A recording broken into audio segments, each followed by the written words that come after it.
প্রিয় দর্শক, ভারত ও চীনের বর্ডারে এমন একটা জায়গা আছে যেখানে ঢুকলে আপনার কম্পাস উল্টো ঘুরবে, অর্থাৎ উল্টো ঘোরা শুরু করবে। আপনার হাতের ঘড়িও বন্ধ হয়ে যাবে। আর এর থেকেও ভয়ানক যে বিষয়টা হলো, সেখানে গভীর রাতে আকাশে ইউএফও দেখা যায়। জায়গাটার নাম কঙ্কালা প্লাস লাদাখে। প্রিয় দর্শক, 1962 সালে ভারত ও চীন যুদ্ধের পর থেকে এই জায়গাটা নো ম্যানস ল্যান্ড, অর্থাৎ ভারতও যায় না, চীনও যায় না।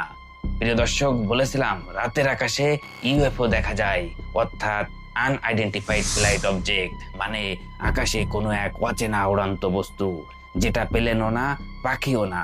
বিজ্ঞানীরা মনে করে এগুলো এলিয়েনদের গাড়ি। স্থানীয়রা বলে এখানে রাতের বেলা আকাশ থেকে আলোর গোলা, অর্থাৎ ওই ইউএফও গুলো নেমে আসে আর মাটির গভীরে ঢুকে যায়। 2012 সালে ভারতীয় একদল আর্মি সেখানে গিয়েছিল।